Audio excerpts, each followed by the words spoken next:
കാശിനാഥൻ ഭാഗം 45. രചന അവതരണം ദിവ്യരാജ്. അന്നാ കിരാതന്മാർ തൻ്റെ ശരീരത്തോട് കാട്ടിക്കൂട്ടിയ വൈകൃതങ്ങളല്ല യഥാർത്ഥത്തിൽ ലൈംഗികത എന്ന് തിരിച്ചറിഞ്ഞ നിമിഷം, താൻ ഏറ്റവും ഭയത്തോടെയും വെറുപ്പോടെയും മാത്രം കണ്ടിരുന്ന ആ നിമിഷങ്ങളാണ് ഇന്ന് തൻ്റെ പാതിയായവളിലൂടെ സ്വർഗതുല്യമായി മാറിയത്. ഓർത്തതെ കണ്ണുകൾ നിറഞ്ഞവൻ്റെ നെറുകിൽ ചുണ്ടുകൾ അമർത്തിക്കൊണ്ട് അവളെ തന്നിലേക്ക് ഒന്നുകൂടി ചേർത്ത് പിടിച്ചവൻ, തൻ്റേത് മാത്രമായവൾ എന്ന ചിന്തയിൽ. കണ്ണേട്ടാ, തെല്ലൊരു ക്ഷീണത്തോടെ അവനെ മിഴികളുയർത്തി നോക്കി വൈശു. അവനും അവളുടെ മുഖത്തേക്ക് ഉറ്റുനോക്കി. ഇപ്പോ എന്താ തോന്നുന്നേ? ഞാൻ പറഞ്ഞത് ശരിയല്ലേ? സംതിങ് ഡിവൈൻ അല്ലേ? കുഞ്ഞൊരു കുസൃതിയോടെ ചോദിച്ചതും നിറഞ്ഞ ചിരിയോടെ അവളെ മുറുകെ പുണർന്ന് മുഖമാകെ ചുംബിച്ചവൻ. I love you dear, I love you from the core of my heart. അവളെ അണച്ചു പിടിച്ചു കാശിനാഥൻ. ആ നെഞ്ചിൻ ചൂടിൽ നിന്നകലാതെ പറ്റിച്ചേർന്ന് കിടന്നു വൈശുവും. ഫോണിൽ നിന്നുയർന്നു കേട്ട പാട്ടിന് കാതോർത്ത് ഗൗരി സിയാൻ്റെ മടിയിൽ തലചായ്ച്ചു. ഒത്തിരി സമയം വൈകിയിട്ടും അവളൊന്നും ഉറങ്ങിയില്ല. മോനെ, സമയം 12:30 മണിയോളമായി. മോൻ വീട്ടിലേക്ക് പോകുന്നെങ്കിൽ പൊയ്ക്കോ, ഇനിയും നിന്ന് വൈകണ്ട. തെല്ലൊരാധിയോടെ ഗായത്രിയുടെ അമ്മ സെന്തിലിനെ നോക്കി. സാരല്ല അമ്മേ, ഗൗരി ഉറങ്ങട്ടെ. ഗായത്രി വീട്ടിലേക്ക് പോയിരിക്കുമല്ലേ, അമ്മയ്ക്ക് ഒറ്റയ്ക്ക് ഇയാളെ മാനേജ് ചെയ്യാൻ പറ്റില്ലല്ലോ, മെല്ലെ പറഞ്ഞവൻ. എന്നാലും മോൻ്റെ വീട്ടിൽ അന്വേഷിക്കില്ലേ? ഞാൻ അമ്മച്ചിയെ വിളിച്ച് പറഞ്ഞിട്ടുണ്ട്. അമ്മ ടെൻഷനാവണ്ട, കിടക്കുന്നെങ്കിൽ കിടന്നോളൂ, മെല്ലെ പറഞ്ഞവൻ. എനിക്ക് ഉറക്കം വരണില്ല കുട്ടിയെ, നിന്റെ കാര്യം ഓർത്താ ഇപ്പോൾ വേദന. നിന്നെ കൂടി ബുദ്ധിമുട്ടിപ്പിക്കണല്ലോ എന്നോർത്ത് കരച്ചിലടക്കിയതും. കരയല്ലേ അമ്മേ, ഞാൻ പറഞ്ഞല്ലോ എനിക്ക് പ്രശ്നമൊന്നുമില്ല, അവൻ അവരെ സമാധാനിപ്പിച്ചു. കുഞ്ഞുഞ്ഞേ. ഗൗരി മെല്ലെ മുഖമുയർത്തി അവനെ നോക്കിയതും. എന്താ ഗൗരിക്കുട്ടി, ഉറക്കം വരണില്ലേ? വാത്സല്യത്തോടെ അവളുടെ നെറുകിൽ തലോടി. ഇല്ല, എനിക്ക് അമ്പിളിമാമനെ കാണാൻ തോന്നാ കുഞ്ഞുഞ്ഞെ, എന്നെ അവിടേക്ക് കൊണ്ടുപോകൂ. തുറന്നിട്ടിരിക്കുന്ന ജാലകവാതിലിലൂടെ ആകാശത്ത് കാണുന്ന പൂർണ്ണചന്ദ്രനെ ചൂണ്ടിയവൾ ചോദിച്ചു. അത് വേണോ ഗൗരിക്കുട്ടിയെ? രാത്രിയല്ലേ, ഇരുട്ടായില്ലേ, പുറത്തിറങ്ങാൻ പാടില്ലാടോ. അവളെ സമാധാനിപ്പിക്കാൻ പറഞ്ഞതും. പോരാ, എനിക്ക് കാണണം, അമ്പിളിമാമനെ കാണണം, പുറത്തു പോണം, വാശി പിടിച്ചവൾ. സെന്തിൽ ദയനീയമായി അമ്മയെ നോക്കി. മോളെ, അസമയത്ത് പെൺകുട്ടികൾ പുറത്തിറങ്ങാൻ പാടില്ല എന്നാ എൻ്റെ മോൾ അനുസരിക്ക്. ഇല്ല, എനിക്ക് പോണം കുഞ്ഞുഞ്ഞെ, വാ നമുക്ക് പോവാം. കുഞ്ഞുഞ്ഞ് പറഞ്ഞിട്ടുണ്ടല്ലോ നിലാവത്ത് കൈകോർത്ത് പിടിച്ച് ആ വാഗമരത്തിൻ്റെ ചുവട്ടിലിരിക്കാന്ന്. വാ കുഞ്ഞുഞ്ഞെ, നമുക്ക് പോവാം. എന്തൊക്കെയോ ഓർത്തെടുത്ത പോലെ പറഞ്ഞു. ഇതുപോലെ ഓരോ ആഗ്രഹങ്ങൾ ഇടയ്ക്കിടെ ഗൗരി പറയാറുണ്ട്. ഒക്കെയും തന്നെ കൊണ്ട് കഴിയുന്നതാവും, സാധിച്ചു കൊടുക്കാറുമുണ്ട്. പക്ഷേ ഇത് ഒന്ന് നെടുവേർപ്പെട്ടവൻ. എൻ്റെ കുഞ്ഞുഞ്ഞല്ലേ, വന്നേ പോവാം. അവൻ്റെ കൈ പിടിച്ച് വലിച്ചെടുത്തതും. ആ വരാം, നമുക്ക് പോവാം. നിൽക്ക്, ഞാൻ ഫോൺ കയ്യിലെടുക്കട്ടെ, മെല്ലെ പറഞ്ഞുകൊണ്ട് മൊബൈൽ ഫോണിൻ്റെ ഫ്ലാഷും ഓണാക്കി അമ്മയെ നോക്കി. ഞാനൂടി വരണോ മോനെ? അവൻ്റെ വിശ്വാസമാണ് എങ്കിലും ഒറ്റയ്ക്ക് വിടാനുള്ള ശങ്കയോടെ തിരക്കി. വേണ്ട, അമ്മ കിടന്നോളൂ, ഞങ്ങൾ ആ കാണുന്ന മരത്തിൻ്റെ ചുവട്ടിലുണ്ടാവും. ജനാലയിലൂടെ കാണുന്ന കണിക്കൊന്ന മരത്തെ ചൂണ്ടിക്കാട്ടിയവൻ പറഞ്ഞു. ശരി കുഞ്ഞെ. കണ്ണിന് മുന്നിൽ രണ്ടാളും ഉണ്ടല്ലോന്നോർത്ത് ആശ്വാസം തോന്നി അവർക്ക്. അവൻ്റെ കയ്യും പിടിച്ച് ആ കണിക്കൊന്നയുടെ ചുവട്ടിലേക്ക് നടന്നു ഗൗരി. എന്ത് ഭംഗിയല്ലേ കുഞ്ഞുഞ്ഞെ അമ്പിളിമാമനെ കാണാൻ. മുകളിലേക്ക് ഉറ്റു നോക്കിക്കൊണ്ട് ഇരുകൈയും എളിക്ക് കുത്തി നിന്നവൾ. പിന്നെ നല്ല ഭംഗിയുണ്ട്. അമ്പിളിമാമനെ കണ്ണിറയെ കണ്ടല്ലോ, അപ്പോൾ ഇനി ഉറങ്ങാം അല്ലേ ഗൗരിക്കുട്ടി? പക്ഷേ അകത്തേക്ക് പോവണ്ട കുഞ്ഞുഞ്ഞെ. ചുണ്ടു കുറിപ്പിച്ചതും. അത് പിന്നെ എങ്ങനെ ശരിയാവും ഗൗരിക്കുട്ടി? അകത്തല്ലേ ബെഡും പില്ലോയും, അവിടെ ചെന്നാൽ സുഖമായി ഉറങ്ങാലോ. ഇവിടെ മുറ്റത്ത് കൊതുക് ശല്യം, നായയുടെ ശല്യം, പിന്നെ ഇഴജന്തുക്കളുണ്ട്, പോരാത്തതിന് മഞ്ഞും തണുപ്പും. അതുകൊണ്ട് നമുക്ക് അകത്തേക്ക് പോവാം. ഗൗരി വാ. അവളുടെ കൈ പിടിച്ച് വലിച്ചതും. ഇല്ല, വരില്ല. ദേ ഈ മരത്തിൻ്റെ ചോട്ടിൽ കുഞ്ഞുഞ്ഞിൻ്റെ മടിയിൽ കിടന്നേ ഉറങ്ങൂ ഗൗരി. കണിക്കൊന്നയ്ക്ക് ചൂട്ടിലെ ഓട് പാകിയിടത്ത് കയറിയിരുന്നവൾ. ആകെ അസ്വസ്ഥത തോന്നി സെന്തിലിന്. രാവിലെ തൊട്ടുള്ള അലച്ചിലും ക്ഷീണവും കാരണം നല്ലോണം ഉറക്കം വരുന്നുണ്ട്. അതിൽ കൂടെ ഗൗരിയുടെ ഓരോ കുസൃതികളും. ആകെ മടുപ്പ് തോന്നി. എങ്കിലും മനസാന്നിധ്യത്തോടെ അവിടെ ഇരുന്നവൻ. ഉടനെ ഗൗരി അവൻ്റെ മടിയിൽ തലവെച്ച് കിടന്നു. കുഞ്ഞുഞ്ഞെ. നിക്ക് രാജകുമാരൻ്റെ കഥ പറഞ്ഞു തരുമോ? കെഞ്ചിയവൾ. കഥയോ? അവനാകെ ദേഷ്യം തോന്നി. അത്രമാത്രം ക്ഷീണവും തളർച്ചയും ശരീരത്തെ ബാധിച്ചു. നിലത്ത് ഒരു പായ വിരിച്ചെങ്കിലും കിടക്കാൻ പറ്റിയെങ്കിലെന്ന് കൊതിച്ചവൻ. കുഞ്ഞുഞ്ഞെ. വീണ്ടും അവനെ തട്ടി വിളിച്ചതും എന്താ? ഗർവിച്ചുപോയി. അത്രമാത്രം ക്ഷമ നശിച്ചിരുന്നു. എന്നെ വഴക്കു പറയല്ലേ കുഞ്ഞുഞ്ഞെ. എനിക്ക് സങ്കട. ചുണ്ടു പുലർത്തിയതും ചിരിയും വരുന്നുണ്ടായിരുന്നു അവന്. വഴക്ക് പറയില്ല ഗൗരിക്കുട്ടി. വേഗം ഉറങ്ങുമോ? അവളുടെ മുഖത്തൂടി കിടന്ന മുടിയിഴകളെ ചെവിമടക്കിലേക്ക് മാടി ഒതുക്കി വെച്ചവൻ. കഥ പറഞ്ഞു തരുമോ? എന്നാ ഉറങ്ങാം, കെഞ്ചിയവൾ. എന്നാ ശരി, പറയാം. ഒരിടത്ത് ഒരു രാജകുമാരൻ ഉണ്ടായിരുന്നു. ആ രാജകുമാരന് ഒരിക്കലൊരു കുടം കിട്ടി. ആ കുടത്തിൽ പറഞ്ഞു തുടങ്ങിയവൻ. കഥ പകുതിയായതും ഗൗരിയുടെ അനക്കമൊന്നും കേൾക്കുന്നില്ലായിരുന്നു. നോക്കുമ്പോൾ ആളെ നല്ല ഉറക്കത്തിലായിരുന്നു. ഇങ്ങനൊരു കൊച്ച്.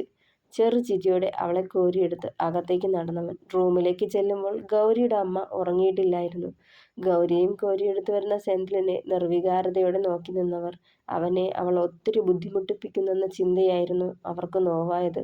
മെല്ലെ കരുതലോടെ അവളെ ബെഡിൽ കൊണ്ടുചെന്ന് കിടത്തിയതും, മോനെ, ഇന്നീ രാത്രിയിൽ യാത്ര വേണ്ട.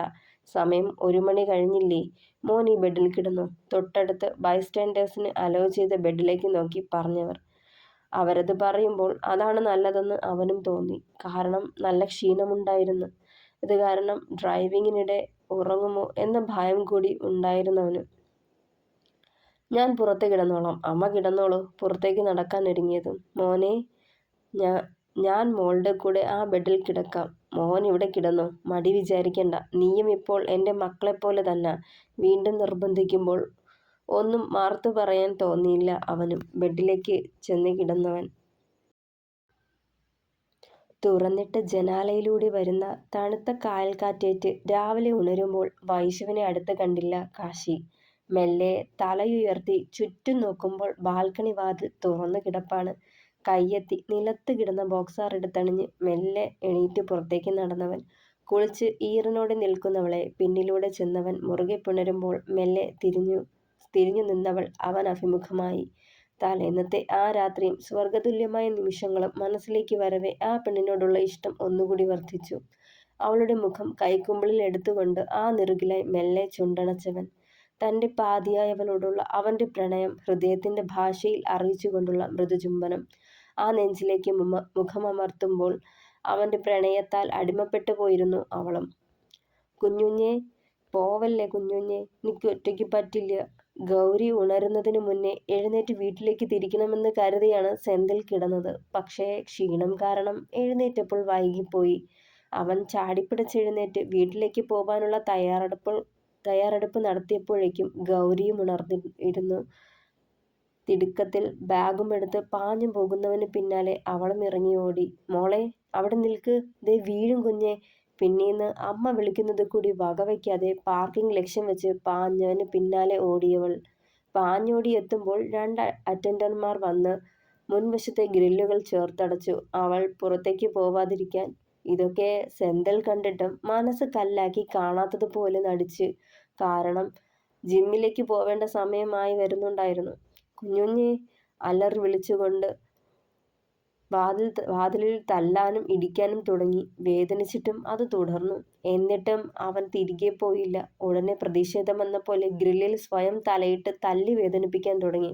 ആരൊക്കെ പിടിച്ചിട്ടും നിന്നില്ലവൾ. ഇടിയുടെ ആക്കം കൂടിയതിന് തെളിവായി നെറ്റി പൊട്ടി കുടുകുടെ ചോര ഒഴുകിയിറങ്ങി. ഗൗരി അലറിക്കൊണ്ട് കാറിൻ്റെ ഡോർ തുറന്ന് പുറത്തേക്കിറങ്ങിയിരുന്ന സെന്തിൽ ഓടിപ്പാഞ്ഞെത്തുമ്പോൾ കണ്ണുകൾ മുകളിലേക്ക് മറിഞ്ഞ് നിലത്തേക്ക് വീണിരുന്നവൾ. ഡോ, തുറക്കടോ, ഗ്രില്ല് തുറക്കടോ. നിലത്തേക്ക് വീണ ഗൗരിയെ കണ്ടതെ സെന്തിൽ പുറത്തുനിന്ന് അടച്ചുപൂട്ടിയ ഗ്രില്ലിൽ തല്ലാനും ചവിട്ടാനും തുടങ്ങി, ഭ്രാന്തെടുത്ത പോലെ.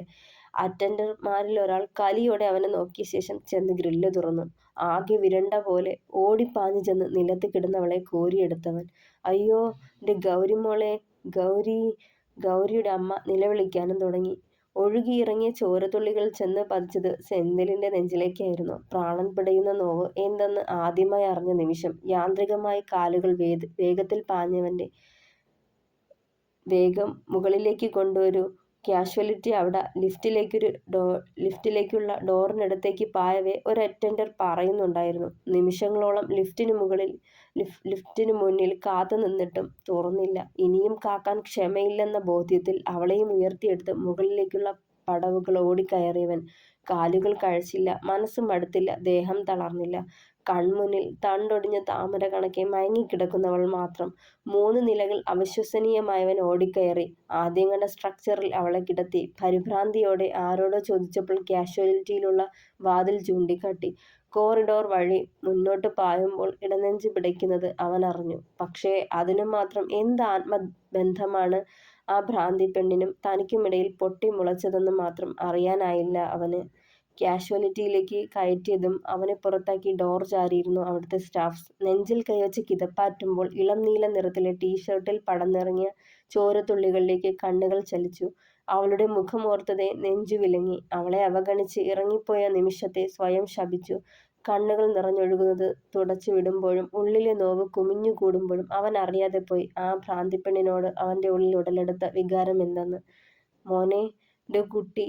ഗൗരിയുടെ അമ്മ ഓടിപ്പാഞ്ഞു വന്ന് നിലത്തേക്ക് ഊർന്നിരുന്നു. ഒന്നുമില്ല അമ്മേ, ഒന്നും ഉണ്ടാവില്ല, വിറയോടെ പറയുമ്പോഴും കണ്ണുകൾ ഗ്ലാസ് ഡോറിലൂടെ അകത്തേക്ക് പാഞ്ഞു.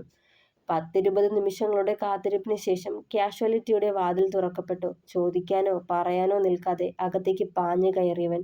അവിടുത്തെ വലിയ ബെഡിൽ മയക്കത്തിലായിരുന്നവൾ. കയ്യിലെ ക്യാനുല ഇട്ടിട്ടുണ്ട്, അതിലൂടെ ഡ്രിപ്പ് പോകുന്നുമുണ്ട്. നിക്ക് ഇഞ്ചക്ഷൻ പേടിയാ കുഞ്ഞുഞ്ഞ്, ഇഞ്ചക്ഷൻ വേണ്ടാന്ന് പറയ്. കണ്ണ് നിറച്ചു പിടിച്ച് പരിഭവിക്കുന്നവളുടെ മുഖം നെഞ്ചിനെ പൊള്ളിച്ചു. പേടിക്കാനൊന്നുമില്ല, സെഡേഷന്റെ മയക്കമാ, ഉണരുമ്പോൾ റൂമിലേക്ക് മാറ്റാം. ആഴത്തിലുള്ള മുറിവൊന്നുമില്ല, 2-4 ദിവസം ഡ്രസ് ചെയ്താൽ മതിയാവും. അവന്റെ മുഖത്തെ ആദി കണ്ടതും ഡോക്ടർ അവന്റെ തോളിൽ തട്ടി. ഒരു നിശ്വാസത്തിനപ്പുറേ അവനൊന്ന് പുഞ്ചിരിച്ചു, ആദി അകന്ന പോലെ. കുറുമ്പോടെ തന്നെ നോക്കി നിന്നവളെ ചുമരിലേക്ക് ചേർത്തു കാശി. അവൾക്കിരുവശവും കൈതാങ്ങി നിന്നുകൊണ്ട മിഴികളിലേക്ക് നോക്കുമ്പോൾ കണ്ടു അവനോടുള്ള അടക്കാനാവാത്ത അവളുടെ പ്രണയം. എങ്ങനാ പെണ്ണെ എന്നെ ഇത്രയും സ്നേഹിക്കാൻ കഴിയണേ? ചുവപ്പ് രാശി പടർന്നു കയറിയ കവളിൽ ചുണ്ടമർത്തിയവൻ. അതിന് മെല്ലെയൊന്ന് പുഞ്ചിരിച്ചവൾ. എൻ്റെ പ്രാണനാ ഈ കാശിനാഥൻ, പിന്നെ ഞാൻ എങ്ങനെ സ്നേഹിക്കാണ്ടിരിക്കും? ഈ പ്രാണനുണ്ടെങ്കിലേ ഈ വൈഷ്ണവിയുമുള്ളൂ. ആ നെഞ്ചിലേക്ക് ചേർന്നവൾ ചെറുചിരിയോടെ. ആദ്യമായി അറിഞ്ഞ പ്രണയത്തിന്റെ രുചി വീണ്ടും അവനെ അവളിലേക്ക് അടുപ്പിച്ചു.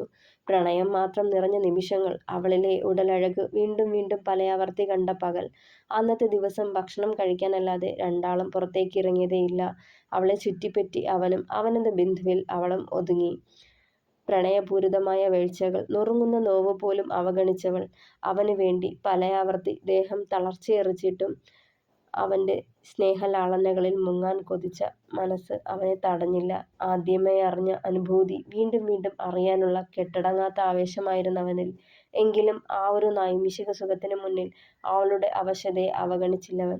ഓരോ തവണയും അവളെ അറിയുമ്പോഴും അവളെ വേദനിപ്പിക്കാതിരിക്കാൻ പ്രത്യേകം ശ്രദ്ധിച്ചു. അവളുടെ തളർച്ചയിൽ താങ്ങായി മാറാൻ ഉള്ളം തുടിച്ചു. ജിമ്മിലിരുന്നിട്ട് മനസ്സുറച്ചില്ല സെന്തിലിന്. ഗൗരിക്ക് ബോധം വീണെന്ന് ഗായത്രി വിളിച്ച് പറഞ്ഞിരുന്നു. ഉണർന്നതും ആദ്യം അന്വേഷിച്ചത് തന്നെയാണെന്ന് കേട്ടതും വല്ലാത്തൊരു നോവ് തോന്നി. ഒരു സിനിമാ നടനെ ട്രെയിൻ ചെയ്യിപ്പിക്കണമായിരുന്നു. അന്നത്തെ ദിവസം നേരത്തെ അപ്പോയിൻമെന്റ് എടുത്തത് കാരണം ഇട്ടെറിഞ്ഞു പോവാനായില്ല. താൻ ട്രെയിൻ ചെയ്താലേ ആൾക്ക് തൃപ്തിയുമുള്ളൂ, അതാണ് മറ്റാരെയും ഏൽപ്പിക്കാത്തത്. നെഞ്ചൊന്ന് തടവിയവൻ. ഞായറാഴ്ച ആയതുകൊണ്ട് പാച്ചൻ രാവിലെ തന്നെ ജിമ്മിലേക്ക് വന്നിരുന്നു. ഓഫീസിലെ ചെയറിൽ നീണ്ടുകിടക്കുന്നവനെ മെല്ലെ തട്ടിവിളിച്ചു പാച്ചൻ. ചാടിപ്പിടച്ചെഴുന്നേറ്റ് അവനെ ഒന്ന് കൂർപ്പിച്ചു നോക്കി. നീ ചത്തിട്ടില്ലായിരുന്നോ? ഈ ഇരിപ്പ് കണ്ടപ്പോൾ ഞാൻ കരുതി ചത്തു കാണുമെന്ന്. അവനെ ഒന്നിരുത്തി നോക്കി പാച്ചൻ. എന്തു പറ്റി? ഇന്നലെ ഹോസ്പിറ്റലിൽ പോയില്ലായിരുന്നോ? പോയി. എന്നിട്ട് അവളെന്ത് പറയുന്നു? വല്ല മാറ്റവും ഉണ്ടോ? തോളിൽ നിന്ന് ബാഗ് നിലത്തേക്ക് വെച്ചിട്ട് അവൻ അടുത്തായിരുന്നു.